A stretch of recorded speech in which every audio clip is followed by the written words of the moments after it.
Good morning বন্ধুরা, কেমন আছো তোমরা সবাই? আশা করি তোমরা সবাই খুব ভালো আছো। আজকে হলো রোববার আর আজকে মহাশিবরাত্রি। তো শিব চতুর্দশী এখনও লাগেনি, শিব চতুর্দশী লাগবে তো সন্ধ্যের সময় 5:30 6টার দিকে শিব চতুর্দশী লাগবে। আর এবছর তো দুদিন পড়েছে শিবরাত্রি, আজকে আর হলো গিয়ে আগামীকালকে আর কি ওই বিকেল অবধি থাকবে, সন্ধ্যে অবধি থাকবে, 5:30 অবধি মনে হয় থাকবে শিব চতুর্দশী। তো যাই হোক, কেউ কেউ আজকে শিবরাত্রি করছে, আবার কেউ কেউ কালকে শিবরাত্রি করবে, কিন্তু আমরা আজকেই শিবরাত্রি করছি। কারণ কালকে কৃপার কলেজ রয়েছে, তো ও সকালবেলা উঠে সেই কলেজে চলে যাবে, তো ওই কারণে বললো যে মা আজকেই শিবরাত্রি করব। কিন্তু সমস্যা হলো কৃপা বেশিক্ষণ সময় উপোস থাকতে পারে না। এবার কালকে যদি শিবরাত্রি করতো তাহলে ওর বেশিক্ষণ সময় উপোস থাকতে হতো না।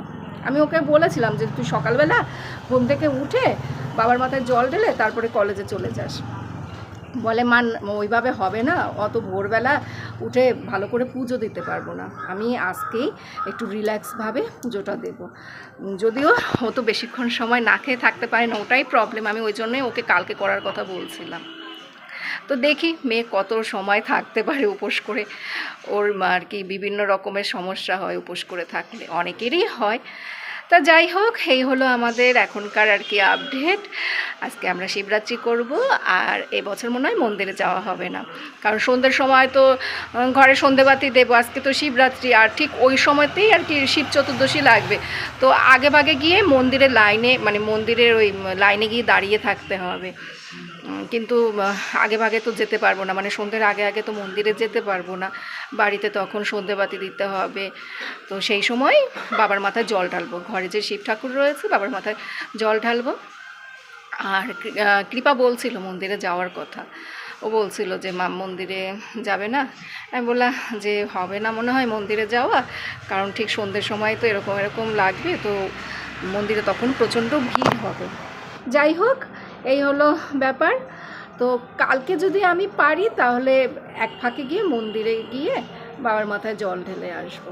কালকে এই গাছটা কাটা হয়েছে, যে দেখো এই গাছটা, এটা কাটা হয়েছে। এই গাছটা তো অনেকটা বড় হয়ে গেছে, সামনের দিকে এইখানটায় ঝুঁকে পড়েছে। তো ওই বাড়ির ভদ্রলোক বলল যে গাছটাকে কেটে ফেলতে হবে, অনেকটা বড় হয়েছে, কখন ঝড় হবে গাছটা ভেঙে পড়বে। বেশ ভালো কথা, সকাল থেকেই গাছ কাটার কাজ শুরু। এবার কালকে ঠিক এরকম সময় দেখি গাছটা যখন কাটলো, গাছটা ভেঙে, মানে দড়ি দিয়ে বাঁধা ছিল, হ্যাঁ দেখো দড়ি দিয়ে বাঁধা ছিল এইদিকে, ওই গাছ যখন কাটে দড়ি দিয়ে বেঁধে নেয়, তো সেই গাছের বড় ডাল, বিশাল বড় গাছটা ছিল, হ্যাঁ বড় ডালটা ঠিক আমাদের পাঁচিলের উপরে এই যে পড়েছে, এই যে পাঁচিল ঠিক এইখানটায় পড়লো। এত জোরে শব্দ হয়েছে। কৃপা বারান্দায় ছিল আর আমি ছিল নিচে রান্নাঘরের ওইখানটাতে, জানলা দিয়ে আমি দেখতে পাচ্ছি, প্রচণ্ড জোরে শব্দ হয়েছে। তো পাঁচিলটা না ফেটে গেছে, জানো, ওই পাশ দিয়ে প্লাস্টার উঠে গেছে, আর এই পাশ দিয়ে না ফেটে গেছে পাঁচিলটা। আর পাঁচিলটা দেখো সামান্য একটু কেমন যেন ব্যাকা টাইপেরও হয়ে গেছে, হ্যাঁ ভিডিওতে হয়তো বোঝা যাচ্ছে না। ওই যে দেখো পিলারের পাশ থেকে দেখো একটু কেমন ব্যাকা ব্যাকা দেখাচ্ছে। লোকগুলো যখন গাছ কাটছিল, আমি সেই সময় ওদেরকে সকালবেলা বলেছি যে দেখে শুনে গাছ কাটবেন, কোনো কিছু যেন না ভাঙে, হ্যাঁ ওনাদেরকে আমি ওই কথা বললাম। তারপরও ঠিক সেই মোটা ডালটা আমাদের বাড়ির উপরেই পড়লো, আর ভয়ঙ্করভাবে শব্দ হয়েছে। আমি তো ভেবেছি গেল আমার বাড়িঘর সব মনে হয় গেল, এমনভাবে পড়েছে, হ্যাঁ এত জোরে শব্দ হয়েছে। আর পুরো বাড়িটা না এরকম একটা কেমন যেন মানে কেঁপে উঠলো, এরকম লাগলো। হ্যাঁ তারপর তো ওদের সাথে সেই চেঁচামেচি করলাম। হ্যাঁ ওনাদের সাথে আমাদের ভালো সম্পর্ক, আমি তো বেশি কিছু বলতেও পারছি না। ওদের সাথে চেঁচামেচি করছি, ওই যারা গাছ কেটেছে তাদের সাথে, ওরা 4-5 জন ছিল, ওদের সাথে চেঁচামেচি করছে। আর সবাই তো হয়ে গেছে, সবাই বুঝতে পেরেছে যে কাজটা ভুল হয়ে গেছে। হ্যাঁ ওই পিলারের ওদিক দিয়ে অনেকটাই ফেটে গেছে। আমি নিচে যখন যাব তোমাদেরকে দেখাবো। তা চোখের সামনে এই আমার বাড়ি ঘর এগুলো সব করা, এবার যদি বাড়িতে একটা আঁচড় লাগে না, আমার না ভীষণ কষ্ট হয়। আমার হাজব্যান্ডের থেকে আমার কষ্ট হয় বেশি। আমার হাজব্যান্ডের রক্ত জল করা, সেই টাকা দিয়ে এই বাড়ি করা, কিন্তু এই বাড়ির প্রতি টান আমারই বেশি। আমি সারাদিন এই বাড়ির পিছনে খাটি, বাড়ির যদি মানে একটু যদি রং যদি চটে যায় না, আমারই যেন কষ্টটা বেশি হয়। হ্যাঁ, তারপর তো আমার হাজব্যান্ড বাড়িতে আসলো, ও আসার পর ওদের সাথে কথা হয়েছে, এই গাছ কাটার লোকদের সাথে কথা হয়েছে, তখন বলে যে আমাদেরই তো ভুল, ঠিক আছে আমরা করে দিচ্ছি, কি বলে ক্ষতিপূরণ হিসেবে কিছু টাকা দিচ্ছে, এই কথা বললো। তো ওটা ঠিক করতে আমাদের অনেক টাকাই লাগবে, কারণ পাঁচিলটা না অনেকটাই ফেটে গেছে, তো নিচে গেলে তখন তোমাদেরকে দেখাবো। হ্যাঁ, তো ওটা নাকি পুরোটাই আর কি করতে হবে, ভাঙতে হবে, প্লাস্টার এগুলো সব পুরোটাই ভাঙতে হবে।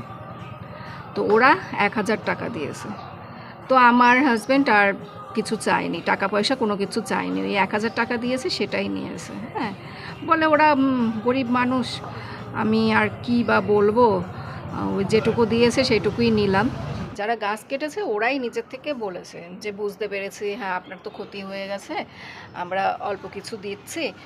চাইলে হয়তো আরও কিছু পয়সা দিত, ওরা ভেবেছিল যে আমরা আরও কিছু হয়তো চাইব, কিন্তু আমার বরের তো আবার দয়ার শরীর, আমারও একটু একটু দয়ার শরীর, আমরা আর ওদেরকে প্রেশার দিইনি। তো ওরা যদি টাকাটা না দিত নিজের থেকে, আমরা কিন্তু প্রেশার দিয়ে টাকাটা নিতে পারতাম না। আমাদের কিন্তু সেই রকম ক্ষমতা নেই, মানে মানুষের সাথে ঝুট ঝামেলা করা, মানুষের সাথে চেঁচামেচি করা। আমার বরের কাছ থেকে যারা টাকা ধার নেয় তারাই টাকা পয়সা ঠিক মতো দেয় না। হ্যাঁ, মানে ওই ধরনের ঝামেলাগুলো আমরা করতে পারি না। কিন্তু আমার কালকে প্রচণ্ড খারাপ লেগেছে, চোখের সামনে পাঁচিলটা ওইভাবে ভেঙে গেছে, তো সেটা দেখে খুব খারাপ লেগেছে। আর ওরা নিজের থেকে ওটা 1000 টাকা দিল, কিন্তু তাতে তো কিছু হবে না, অনেক টাকাই খরচা হবে ওইটা ঠিক করতে যখন যাবে। হয়তো এখনই ঠিক করা হবে না, কিন্তু যখন ঠিক করব তখন অনেক টাকাই খরচা লাগবে। ভালো করেই জানো এখন লেবার খরচা, ইটের খরচা, বালির খরচা কতটা কি লাগে। হ্যাঁ, একদিন যদি কাজ করে তাহলেই দেখবে 4-5 হাজার টাকা চলে যাবে। সেটাই আর কি ভাবে যে ইচ্ছে করলেই না সব সময় না সবার কাছে ভালো থাকা যায় না। হ্যাঁ, মানে কীরকম যে পরিস্থিতি চারদিক দিয়ে তোমাকে মাঝে মধ্যে আষ্টে পিষ্টে ধরবে, তুমি ইচ্ছে করলেও না নিজেকে আর সবার সাথে মানিয়ে গুছিয়ে নিতে পারবে না। যাই হোক, এই হলো আমাদের ব্যাপার। অনেক গল্প করলাম তোমাদের সাথে। আর অর্জুনের তো পরীক্ষা চলে, দেখো ঘুম থেকে উঠে এই যে টিভি দেখতে বসে পড়েছে। ওই যে দেখো, না দেখা যাচ্ছে না, অন্ধকার না, দেখাচ্ছি তোমাদেরকে। এই ছেলেটাকে নিয়ে হয়েছে আমার যত জ্বালা, মোটে পড়াশোনা করতে চায় না। এই যে হলো অ্যানুয়াল এক্সামের স্টুডেন্ট, এই যে দেখো বসে বসে সে টিভি দেখছে। এখন ওর পিছনে এখন লড়তে হবে, বুঝেছো? ওর পিছনে এখন আমাকে লড়তে হবে, যুদ্ধ করতে হবে। পড়াশোনা করি, মিথ্যা কথা বলছে মা। সে তো আমার বন্ধুরা ভালো করেই জানে। হ্যাঁ জানি তো, ভালো পড়াশোনা করি। সকালবেলা ঠাকুরের ভোগে দিয়েছিলাম আপেল আর নকুলদানা, এটার মধ্যে রয়েছে সাবু। জানি না সাবুটা ভালো হবে কি না, আমি তো জেকের সাবুটা সবসময় আনি, তো এটা এই পাশের দোকান থেকে নিয়ে এসেছি। ওদের দোকানের না সাবুটা অতটা ভালো হয় না, ভিজিয়ে রাখি। এখন এটার মধ্যে ভেজাবো, সবটা ভেজাবো না।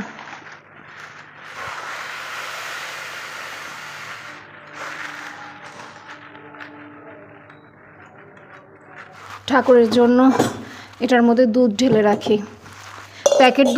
প্যাকেট দুধই তো ঢালা হয়, এখন তো আর গরুর দুধ আনা হয় না। এই যে এখান থেকে কিছুটা দুধ এর মধ্যে ঢেলে রাখবো।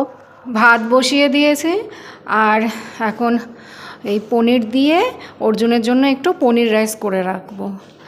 কৃপা তো ভাত খাবে না দুপুরে, জানি না কৃপা কতক্ষণ থাকতে পারবে। কৃপা তো বলছে ও মা খিদে পেয়ে গেছে,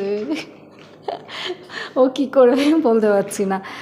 আর আমার বর আজকে কলকাতায় যাবে, ও আজকে বাড়িতে ভাত খাবে না, তো অর্জুনের জন্য শুধু একটু পনির রাইস করে রাখবো, আর রাতের বেলা কৃপার জন্য একটু ডাল সেদ্ধ আলু সেদ্ধ করবো। এই হলো আজকে আমাদের রান্নার খবর। প্যাকেট পনিরগুলো ভালো হয়, পনিরটা একটু ধুয়ে নিতিস যদি। পনির না এইভাবে কাটতে নেই। কেন? তুই কিভাবে কাটছিস বল তো, যে এইভাবে করে এরকম করে পনির এরকম চেপে কাটতে হয়, মানে একবারে কাটতে হয়। আমাদের বাড়িতে শুক্রবার থেকে নিরামিষ শুরু হয়েছে। শুক্রবার ছিল সন্তোষী মায়ের পুজো, আর হলো একাদশী, দুটোই একই দিনে পড়েছে। আর আজকে যেহেতু শিবরাত্রি করবো, সেজন্য কালকে আমরা সবাই নিরামিষ খেয়েছি। তো কালকে গেল শনিবার, আজকে রোববার, আর সোমবার দিন আগামীকাল, তো আগামীকালও নিরামিষ খাওয়া হবে। আগামীকাল যদি সোমবার নাও থাকতো তাও নিরামিষ খেতাম, কারণ আমি শিবরাত্রির আগের দিন পরের দিন নিরামিষ খাই। পরপর আমাদের 4 দিন নিরামিষ হচ্ছে, তাই না? একদম সেই আমি বৃহস্পতিবার দিন সব কিছু ধুয়ে মুছে রেডি করে রেখেছি যে 3-4 দিন তো নিরামিষ হবে, তো নিরামিষের লবণের কৌটো এগুলো সব নামিয়ে রেখেছি। ওই অর্জুনের বই খাতা নিয়ে যা, অর্জুনের বই খাতা নিয়ে যা, ওকে পড়তে বসা। মাথায় তেল দিলাম, কৃপাকেও তেল দিয়ে দিয়েছি। মাথায় শ্যাম্পু করব, ওই 12টা-1টার দিকে শ্যাম্পু করে নেব। ভাতটা হলে অর্জুনের জন্য ভাজা ভাত করে তারপর মাথায় শ্যাম্পু করব। গুড ইভিনিং বন্ধুরা, এখন 6টা বাজে। বাবার মাথায় জল ঢালার সময় হয়েছে। কৃপা অর্জুনকে বললাম রেডি হয়ে ঠাকুর ঘরে আসতে। অর্জুন তো কিছুতেই ঠাকুর ঘরে আসবে না, ও তো এসব করতে চায় না, কিন্তু তাও আমি যখন ওকে বুঝিয়ে সুঝিয়ে বলি তখনও সেটা মেনে নেয়। আর ধুতি একদমই পরবে না, আমি বলছিলাম ধুতি পরতে, তারপরে আবার সেই আমাকে অনেক বুঝিয়ে সুঝিয়ে ওকে ধুতি পরাতে হলো। অর্জুন একদমই ধুতি পাঞ্জাবি পরতে চায় না, কিন্তু তাও আমি ওকে জোর করে ধুতি পাঞ্জাবি পরাই, কারণ ছোট থেকে যদি অভ্যেস না করি তারপর না বড় হলে একদমই কথা শুনবে না, তখন বলবে আমার এসব পরতে ভালো লাগে না। তো দেখো আমি ওকে কীরকমভাবে ধুতি পরিয়েছি, আমি তো ধুতি পরাতে পারি না, কোনো রকমে পেঁচিয়ে রেখে দিয়েছি। অর্জুন উপোস করেনি, কিন্তু 3 দিন ধরে নিরামিষ খাচ্ছে। আমাদের বাড়িতে জন্মাষ্টমী আর হলো শিবরাত্রি, এই সময়গুলোতে বাড়িতে খুব কঠিনভাবে নিরামিষ চলে। মানে ছেলে মেয়েকে আমি বলে দেই যে এই সময়গুলোতে তোরা কিন্তু নিরামিষ খাবি, আমিষ খাবার খাবি না। জয় শিব শঙ্কর, ওম নমঃ শিবায়, ওম নমঃ শিবায়, ওম নমঃ শিবায়, ওম নমঃ শিবায়, ওম নমঃ শিবায়, ওম নমঃ শিবায়, ওম নমঃ শিবায়।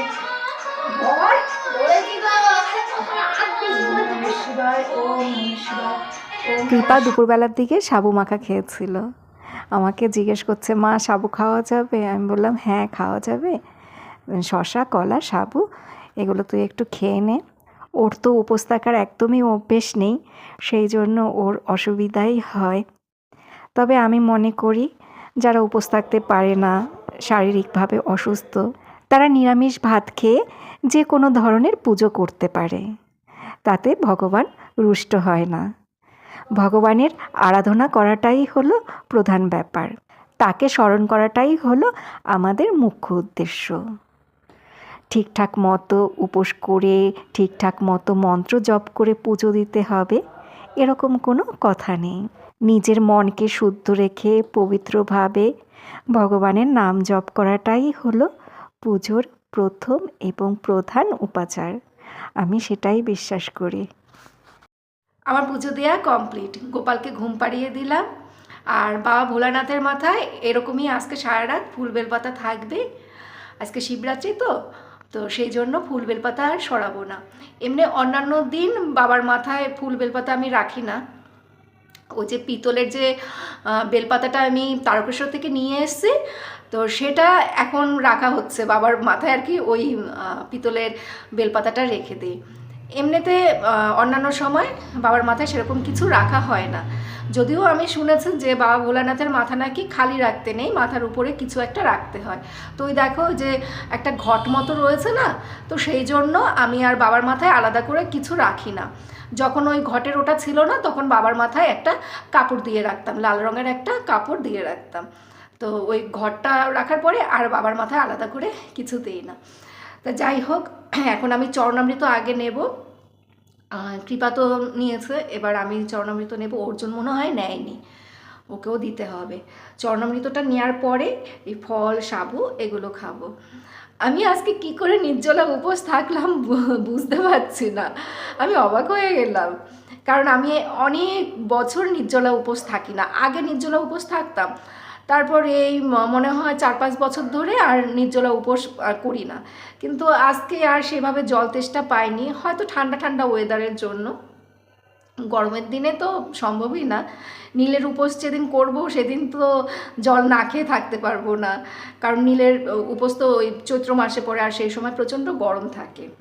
তো যাই হোক, আগে চরণামৃত নেব, তারপরে একটু জল খাবো, জল খাওয়ার পরে ফল সাবু এগুলো খাবো।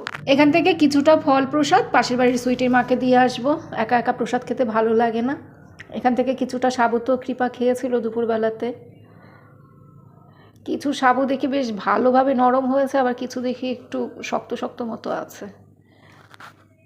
যাই হোক, সাবুটা খাওয়ার পর বুঝতে পারবো ভালো কি খারাপ। মর্নিং বন্ধুরা, আজকে না না না না আমি আজকে নিউ ব্লগ শুরু করছি না, গতকালকের ব্লগটাই কন্টিনিউ করছি। আজকে হলো সোমবার আর এখন সকাল 9:30 বাজে। অর্জুন স্কুলে যাচ্ছে আর কৃপা কলেজে গেছে, কিন্তু একটা গুড নিউজ আছে, সেটা পরে বলছি। এখনই বলো কৃপা ভোরবেলা ঘুম থেকে উঠেই কলেজে চলে গেছে। এইমাত্র আমাকে ফোন করে বলে যে মা আমাদের ক্লাস হবে না, আমাদের ক্লাস সাসপেন্ড হয়েছে, 3 দিনের জন্য নাকি সাসপেন্ড হয়েছে ওদের ক্লাস। ওদের টিচাররা নাকি আর কি, হ্যাঁ অন্য স্ট্রিমে পরীক্ষা চলছে, সেখানে আর কি আছে, সেখানে গার্ড দিচ্ছে। তো ওদের ক্লাসটাই শুধু সাসপেন্ড হয়েছে, আর সবারই ক্লাস হচ্ছে ঠিকঠাক মতো। তো আমি সেটাই বললাম যে হোয়াটসঅ্যাপে টিচাররা মেসেজ করলো না, 2 দিন ছুটি গেল, ওদের তো আগের থেকেই সব প্ল্যান করা ছিল, তো ওরা করলো না, হোয়াটসঅ্যাপে একটু বলতে পারলো না, এত দূর থেকে ওখানে গেল, গিয়ে শুনে এই অবস্থা। তো এখন বাড়িতে চলে আসবে, আর 3 দিন যাবে না, বৃহস্পতিবার থেকে আবার ঠিকঠাক মতো ক্লাস হবে। তো বৃহস্পতিবার দিন বলল যে ও কলেজে গিয়ে আবার সেদিনই বাড়িতে চলে আসবে। আমি একটু টেনশনের মধ্যে ছিলাম, কারণ এই সপ্তাহে অর্জুনের 3টে এক্সাম, তো অর্জুনকে একা রেখে চলে যাওয়ার কথা ছিল। আমি তো সব গোছগাছ করছিলাম, ফ্ল্যাটে যেতে হবে। তো এই খবরটা আসাতে ভালোই হয়েছে, অর্জুনের সাথে এই কদিন থাকতে পারবো, অর্জুনকে আর একা একা পরীক্ষা দিতে হবে না। যদিও অর্জুন তো আমার কাছে একদমই পড়াশোনা করে না, খালি বদনাম করে। বদনাম কি, হ্যাঁ ও তো ওর পড়াশোনা করতে মোটেও ভালো লাগে না। হ্যাঁ, এই জগতে সব কিছু অর্জুনের ভীষণ প্রিয়, শুধু পড়াশোনার কথাটা বাদ দিয়ে কত পেয়েছিলাম বললেই শুধু ওই এক কথা বলিস না, একবার না, তার আগে বারো এবার বলো। এবার আর ভালো হবে না, আগে ছোট ছিলিস তাই একটু বেশি বেশি নাম্বার দিত, এখন বড় হয়ে গেছিস। এরা আমার ক্লাস 5 এ বসে ক্লাস 96 পেয়ে গেছি, আর এইবার 96 পেয়েছিলিস? হ্যাঁ অ্যানুয়ালিতে না না 94 না 94 পেয়েছিস, 93 এর অভাব পেয়েছিলাম। এবার আর 94 পাবি না, কেন মিলিয়ে নিস তুই, কারণ তোদের এখন খুব টাফ কোশ্চেন করে, তারপরে এই নাম্বার খুব চেপে চেপে দেয়, এখন থেকে এইভাবেই খাতা দেখবে, তা না হলে মাধ্যমিকের রেজাল্ট তো ভালো হবে না। যাই হোক বন্ধুরা, তো এখন তো অর্জুন স্কুলে যাবে, ও স্কুলে গেলে তারপর রান্নাবান্নায় হাত দেবো। এমনি সকালবেলা স্নান করে পুজো দিলাম, রাধা মাধবের প্রসাদটা মুখে দিলাম। কালকে রাতের বেলা তো সাবু ঠাবু খেয়ে তারপর শুয়ে পড়েছি, আর ব্লগ করা হয়নি। আর মেয়েটা এই ভোরবেলা ঘুম থেকে উঠে দৌড়তে দৌড়তে এই কলেজে গিয়ে এখন শোনে কলেজ বন্ধ, এই তো বাবাকে ডাক, তো বাবাকে বলি। তাহলে বন্ধুরা এখনকার মতো ব্লগ শেষ করছি, তোমরা সবাই ভালো থেকো, সুস্থ থেকো, সাবধানে থেকো, আবার আগামীকাল দেখা হবে। টাটা বন্ধুরা।